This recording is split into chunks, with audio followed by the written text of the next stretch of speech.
Glad I chose peace and love, man. Man, I was going through so much, man.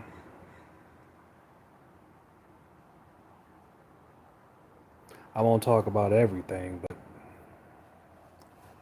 I'm so glad that for those of you who stuck with me, I appreciate you. For those of you who were calling me, checking on me, and I wasn't calling you back, I'm letting you know right now that I appreciate you. So,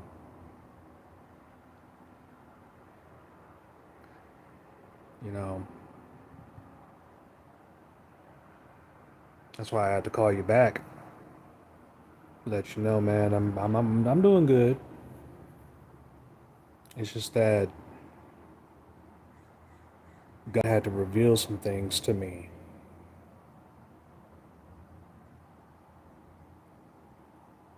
I posted it on my post about there being a shift.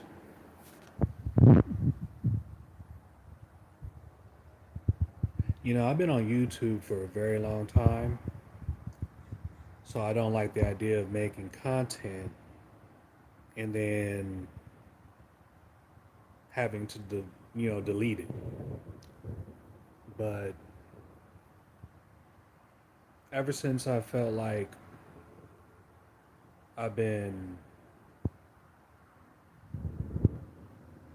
like recleansed or refreshed, it's like this feeling of euphoria that I have. And it's not this lusty love or that love that you get on them sites, which, I gotta work my tail off to stay away from because I used to go on those sites all the time.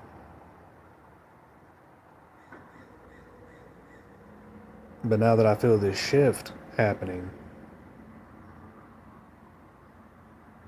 and I'm aging and I'm getting closer to my purpose, I don't see the need for, and not to say that I needed any of that stuff. It's just that I'm glad I chose love and forgiveness as opposed to anything else.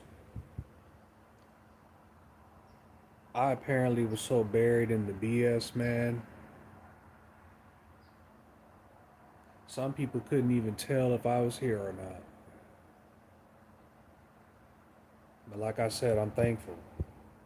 Very thankful. I see you in the comment, Mr. Spider. I see you. Very thankful for you, sir. I really am.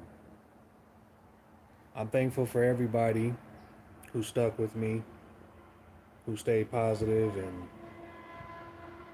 you know, God has always told me, I always felt, spiritual presence, that you got to go through it to get to it.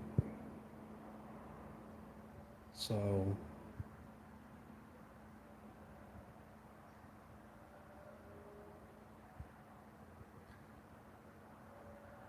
I could sense that there's a good tune of us who could feel this shift, who could feel that something is shifting in our world. And I could tell you right now, like back in like July 6th, just 3 days ago, basically, 2 days ago, I could tell you right now I didn't feel right. I did not feel right. Something felt off. And I'm like, well, what do you want me to do? And so there were some things I had to replenish. And when I did, then I felt the shift complete. And that's what I felt. When I came back, I felt like all my wounds were being healed. My speech was coming back. My mind was coming back. When I made the choice to choose love and choose forgiveness, that's why I made that video addressing Mr. One, arch nemesis, arch rival, the one and only Dietrich Davis.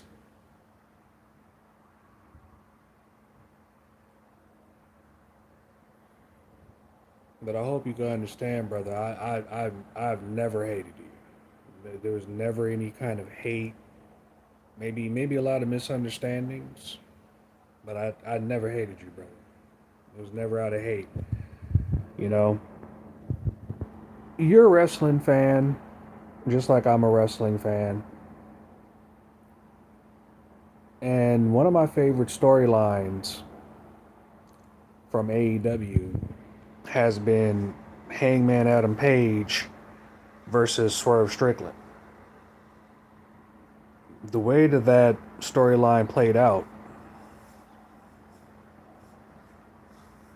is just like a full cycle of what these emotions of ours could lead us down.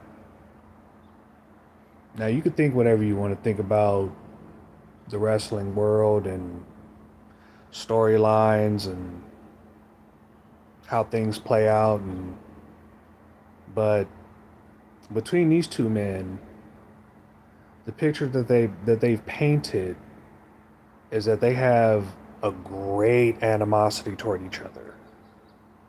Swerve Strickland was trolling dude by being in his house, and Hangman on some cowboy shit burned down his house. And of course, that jumped the rivalry up to astronomical proportions. Astronomical proportions. But there's this one scene between these two where they're about to fight again, and they were basically going over categorizing eyes, basically going over the category of what they've done to each other.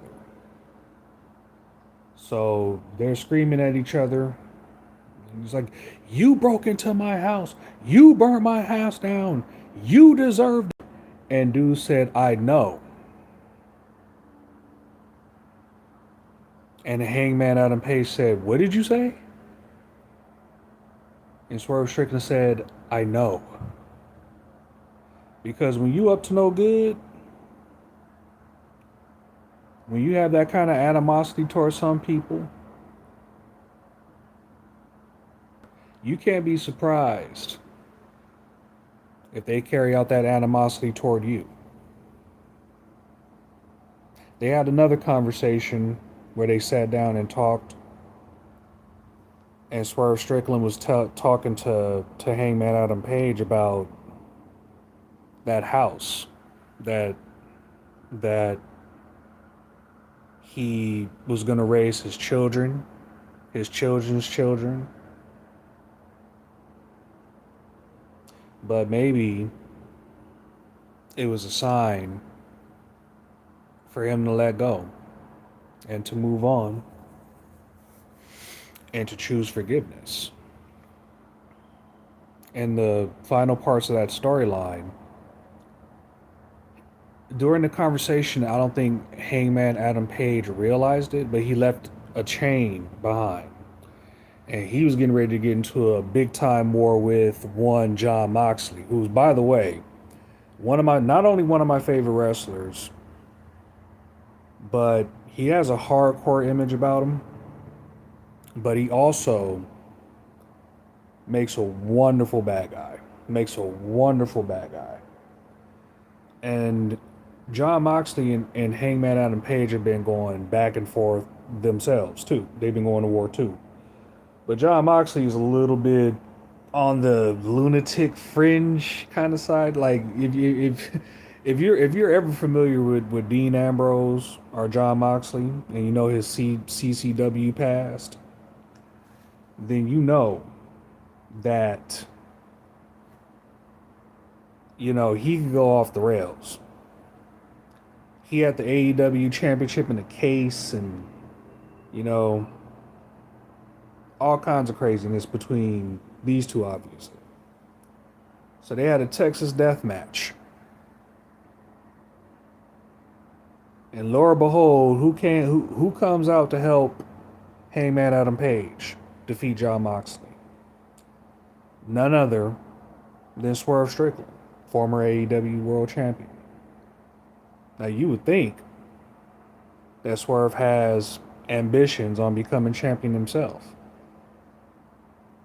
But after everything that they've been through, after everything that they did to each other, and for both men to choose forgiveness and choose to move on, because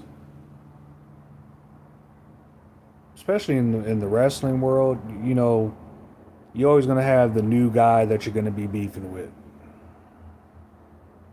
And to hold on to, things that maybe we should let go of, it'll better prepare us for whoever will be considerable or considerably our new enemy. And as we age, we deal with conflicts, and we deal with things that are not aligned a lot differently than how we used to when we were younger. And so, if anybody who I've ever beefed with is trying to figure it out, that's up to you. But I choose forgiveness because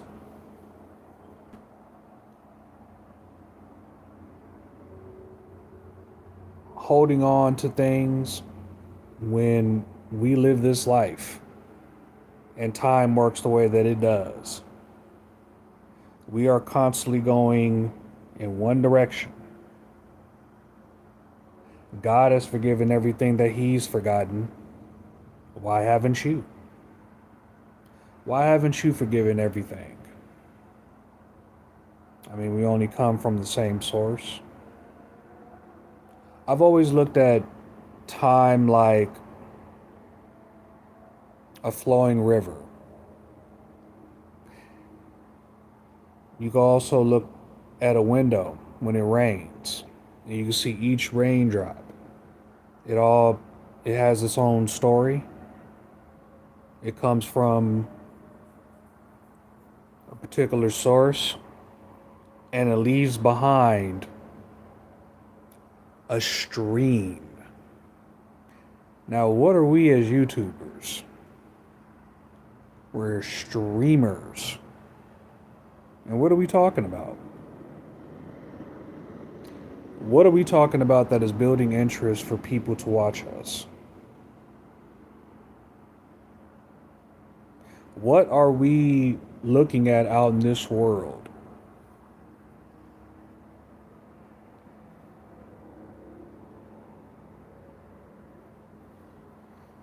And we're basically telling stories about each other as human beings.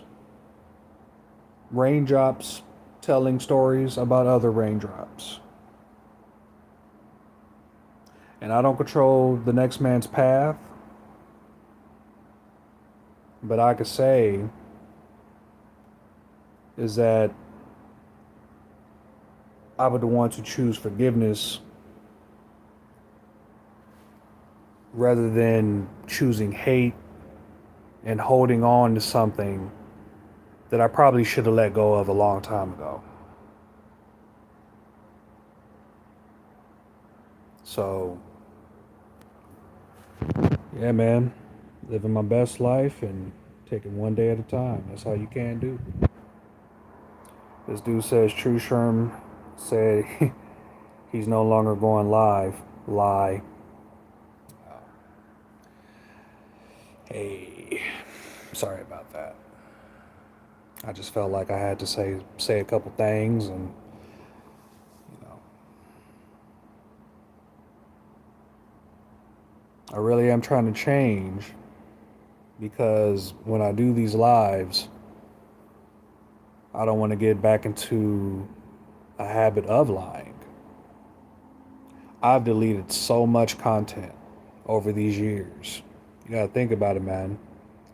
I've been on YouTube since 2011, 2010. So that's practically 16 years I've been on this website, but you've only basically see results of me being on this website for like maybe 6, 7 years.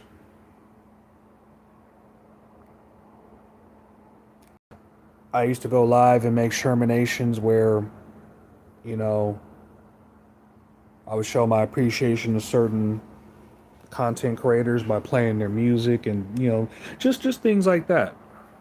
But somewhere down the road, I had to cleanse myself. I couldn't keep making these lives where I wouldn't say showing the worst side of myself, but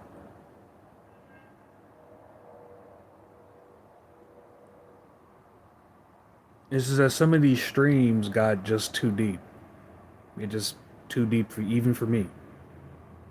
And I'm a guy who fully embodies the First Amendment. I love freedom of speech.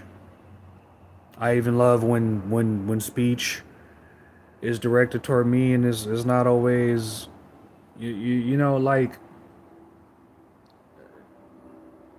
there is no you have to like me or this isn't my world. Everyone has to go through their own struggles. So if you feel like I lied to you, I sincerely apologize. More than likely, maybe I did, but I didn't mean to. I just didn't.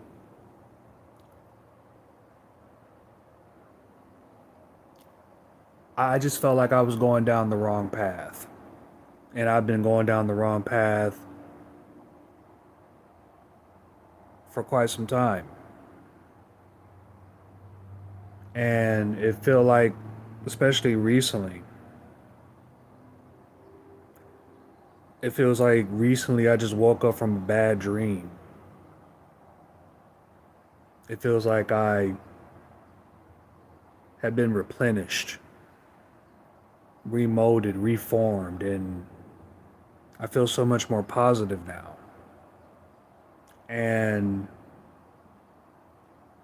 granted the opportunity, if I could choose forgiveness, if I could choose to repent, then I would like to make that choice. I understand we're gonna have our trolls and they probably gonna be, doing their troll thing. But I got an Xbox One. I don't need to play games with God, baby. I got enough games. As a matter of fact, I could be one to contest having my channel be full of gaming content. Now sometimes I play too many games, and that's why I felt like maybe I did need to go live so I could show you the real truth and let you know that I have flaws just like anybody else. And maybe I speak out my ass about things that I don't know about. That's why I feel like sometimes I need to go to a higher power, or I feel like I need to talk to,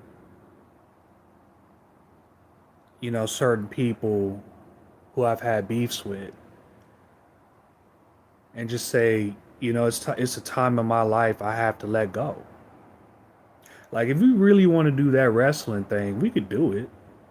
But understand, I don't mean to break kayfabe, but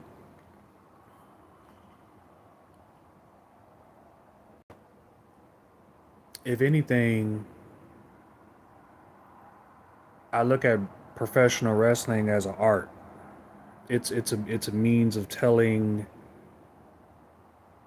a story and entertaining people. That's the way I've always seen professional wrestling for the longest time.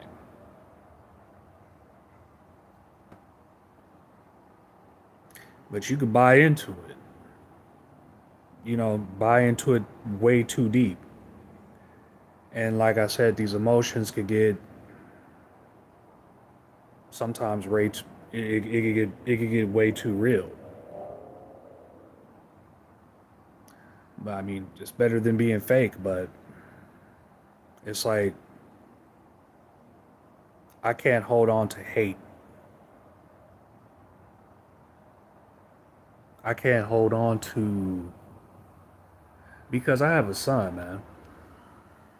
I can't have my son seeing me just hating on the same dude or hating on a group of dudes or nah, man, I gotta let that go. I gotta let that go. And if people want to hold on to whatever beef they have with me, hey man, all I could do is ask for forgiveness and move on. And if you want to see yourself as whatever, that's up to you. I don't play with God, baby. Not in today's world. Not what's going on in today's world. I can't be playing with God. So, what this person saying here says Tru Sherm said DMC was the last vocal upload on YouTube. Lie. Look, I'm a very talented guy, okay? Sorry. I have amazing abilities, baby. I'm sorry I'm lying, man.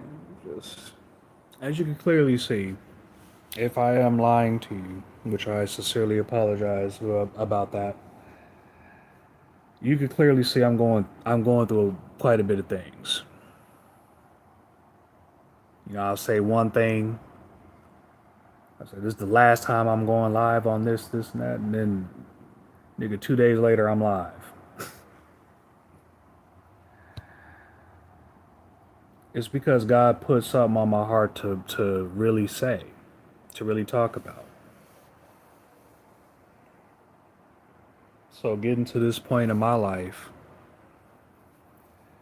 if I am to get the thumbs up and the subscriptions and, you know, the reward of being a successful content creator, then I definitely want to go into this world with a lot more positive light.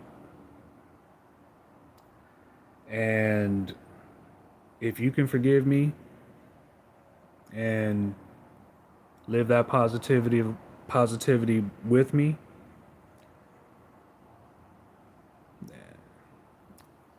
it's really time to let go of all the animosity that you have toward the next person.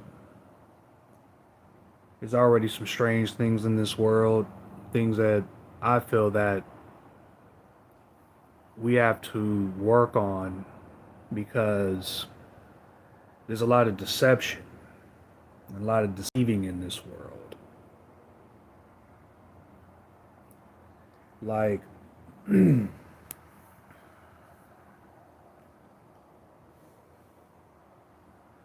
I don't know if this will be another lie or not,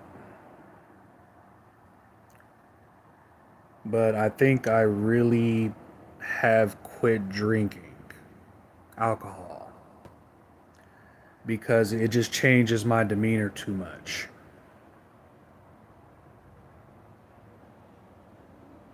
And who knows? I might have a drink one day.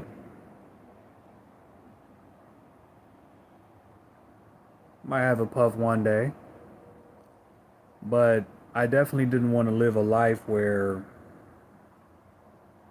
my whole direction was all about smoking weed and drinking alcohol. My grandfather passed away from over drinking alcohol.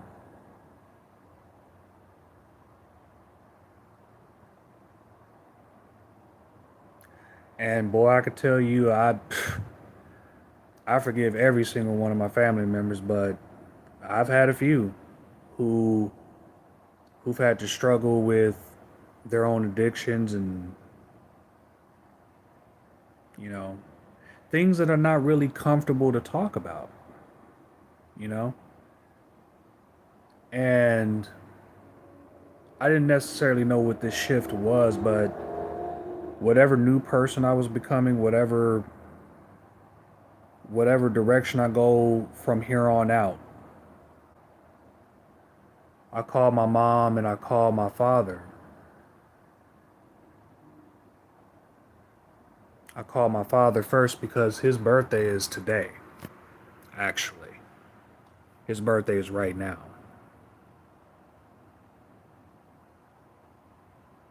And I told my father that I don't even, if God could forgive and forget so easily, and easy is not a word that's in the Bible.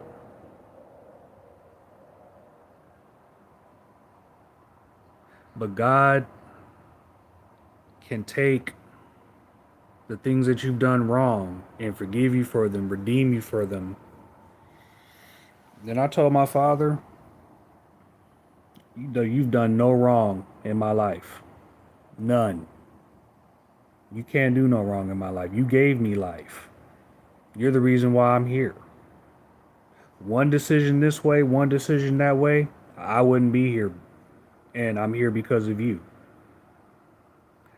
And no matter what happens from this plane on, I do not want to leave this world. I do not want my father to leave this world because, this is how we live our lives as human beings. We're born, we live, we die. And I do not want my father going to the next plane of existence, or however this thing works, not knowing that his son, he has two sons, but I did not want him going to any other plane of existence, not knowing that his son, undoubtedly, unconditionally, I love him. And same thing with my mother, because I've seen her tribulations. She said something to me one day, and I didn't put a lot of thought into it. I mean, I was thinking a lot about it during the time.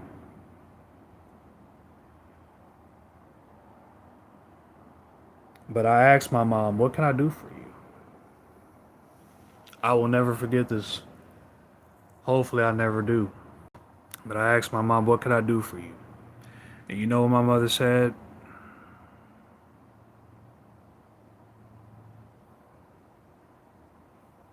I'm sorry. I'm sorry.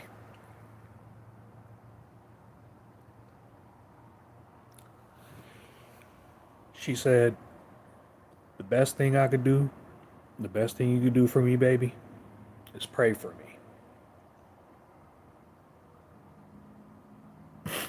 And for a while, I didn't think my prayers were getting through. I really didn't.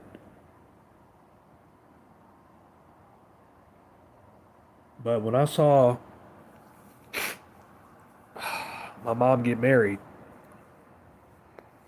and I saw that smile on her face, and one of her dreams came true, that her only son, because I'm my father, he has two sons, but on my mother's side, I'm her only child, and she had her only child walk her down the aisle for her to get married in her later stages of her life. After everything that she's been, I've seen what she's been through. I don't think we give our mothers enough for all the things that they've gone through for us.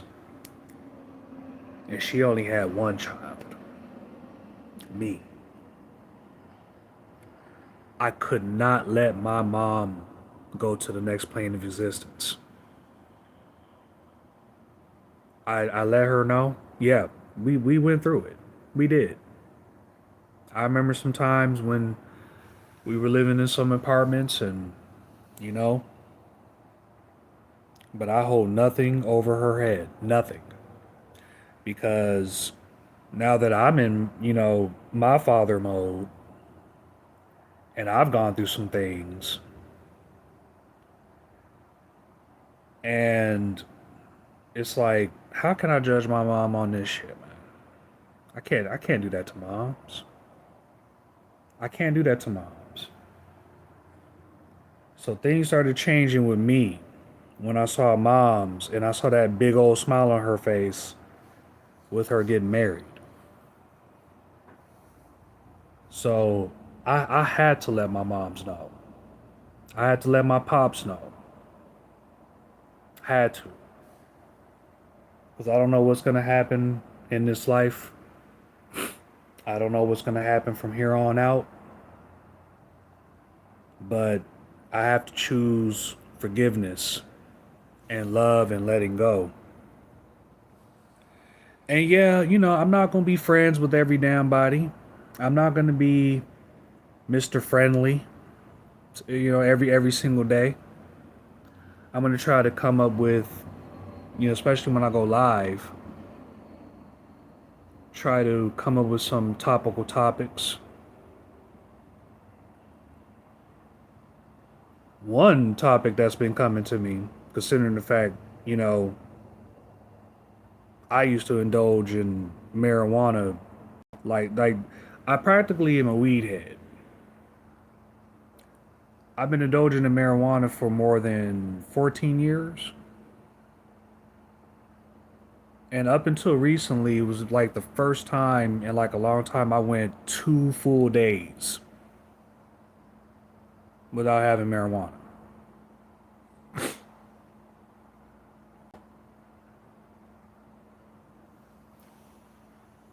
And who knows, man? Maybe it's just a shift. This is just, God saying, hey, man, it's okay to have a puff every now and then, but that's not your God. Money is not your God. Thumbs up is not your God. YouTube is not your God. Trump is not your God. Sorry, Dietrich.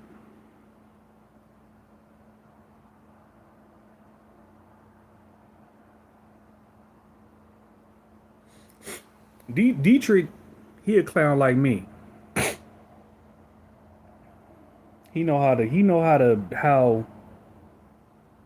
get into a nigga's emotions. And it's up to you if you want to play, but I can't play with the name of God. I can't.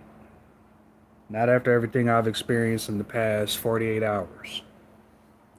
I can't play with that. That boy, the things that I've seen, when I felt like I came back, I was listening to DeBarge. Ooh, I like it. And I'm listening to the words. And it's like God talking to me. I love the way you comb your hair. I love what you're doing. I just love watching you. And it was the first time that love that my grandmother was talking about, that love that my mom was talking about when I was a kid. Now, I didn't understand, of course. But then when you go through it to get to it, you finally understand God's love. And with that kind of love, no, you can't be half-assed with that. You can't. There is no, you know, like I gave $10 to my auntie the other day. That's apparently what I'm supposed to be. I'm supposed to just because money is not my god. So I just like don't want to be donating and choosing love and forgiveness, and then I'm over here drinking and indulging and smoking and like I said, it's okay to have a little, every once in a while, but it's not your God.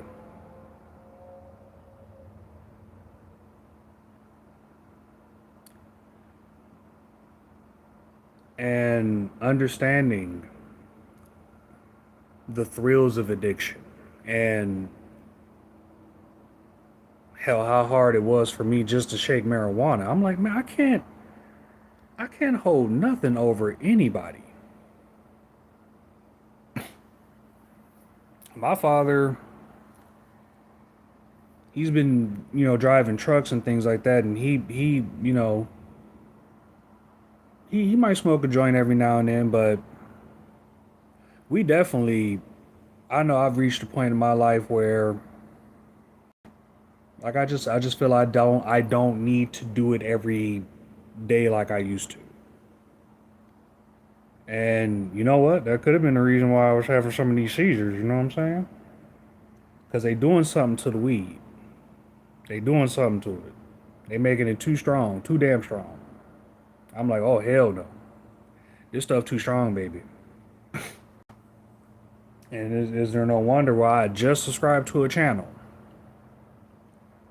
that's talking about what these politicians are doing, that's talking about just talking about the cannabis world.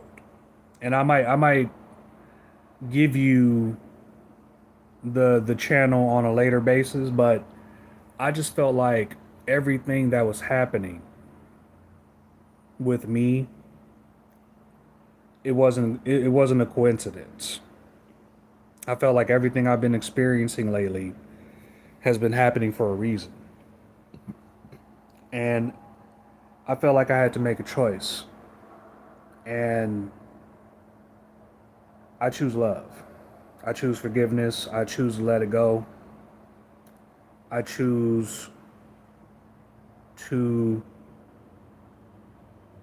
do the best I can to be a father and make sure that my son knows. There's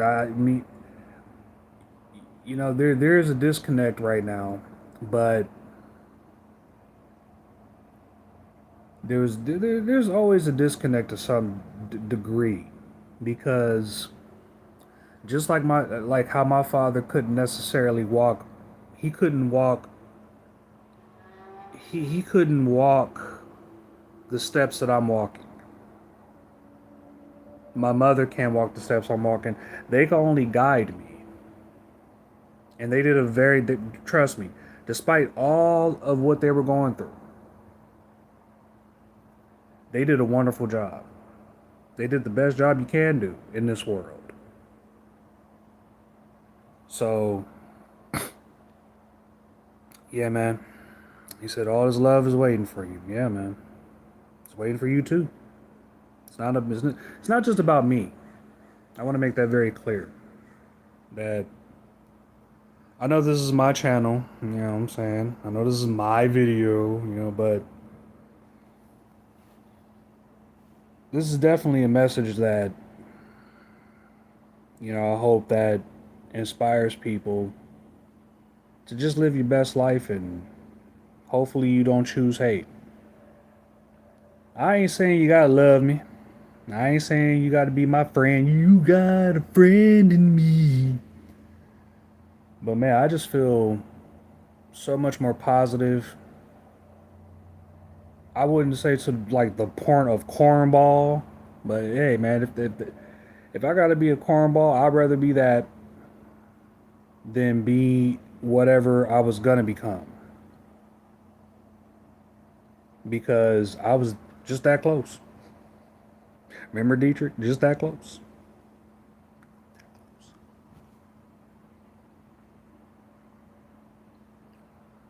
And man, understanding how the pro wrestling world works, I could pretend to be a bad guy. I don't need to actually indulge in being, you know, and besides, you know who you really hurting? You know who you really hurting? And you think you're hurting the next person? What do they say about misery? What does misery love? What does misery love? Misery loves company.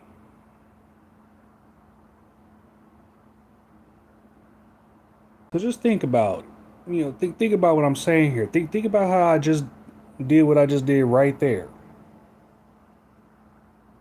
If you over there hating the next man, hating the next woman, not choosing forgiveness, not choosing God's way,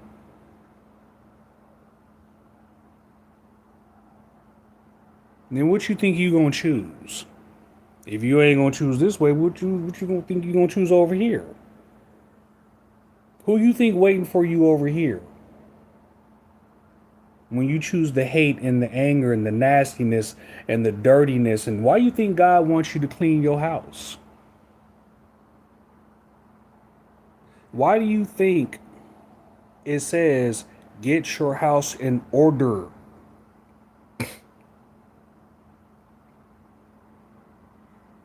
If misery enjoys company because of your choices,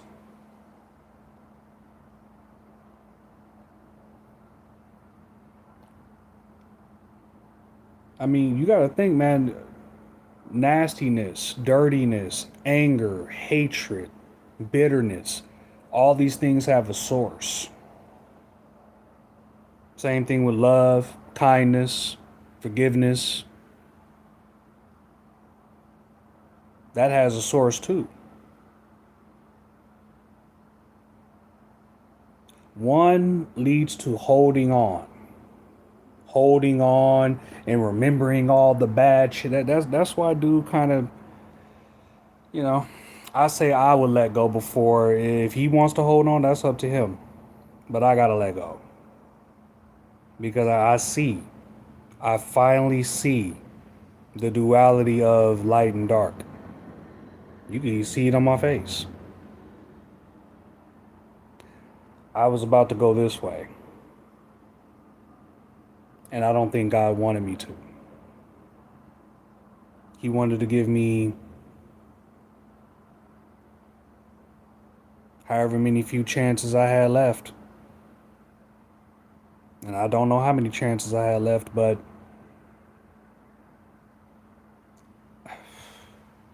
how can I deny that? So I don't know what's gonna happen tomorrow. I don't know what's gonna happen for the rest of my life. But I just wanted to make it clear, as clear as I could, that I would much rather choose the positive in the world rather than the negative, the darkness. Because you know who you're hurting when you do that? Guess. You ain't hurting the person you're beefing with. If God can't walk your steps because of free will,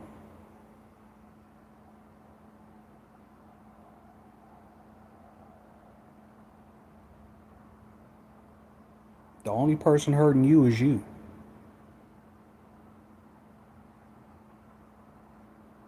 When you choose hate, when you choose anger, when you choose anguish, when you choose revenge, when you choose all those emotions are coming from,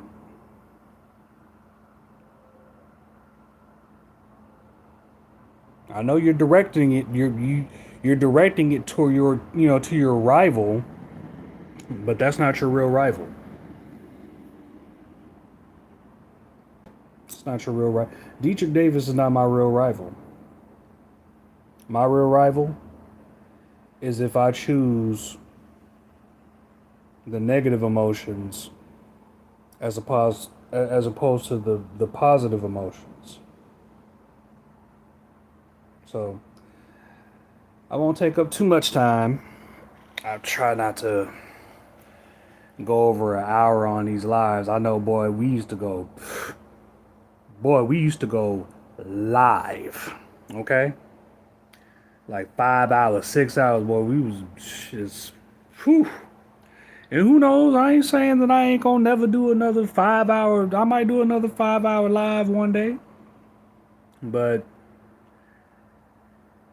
I'll try my best if I could get the message out there, in a better time, because we all have a finite time, so I'll do the best I can with what I got, and you know, if it influences you, then cool. Hit the like button if you can, baby. You know what I'm saying? Help a nigga out. You know what I'm saying? So, but hey, man, I don't live on it. I don't depend on it. You know what I mean? It's just that I put the message out there. It's up to you where you take it. Because trust me, I'm not the only person saying things like this. I'm not the only person that has had family members go through things. You ain't gotta apologize, bro. Ain't nothing to apologize. I apologize if anything. You know? I mean, boy, I'm on some cowboy shit too, you understand? You gotta understand, the source of my stream comes from Gary, Indiana, where Michael Jackson is from. And them people there from there, boy, them people know how to rock the world.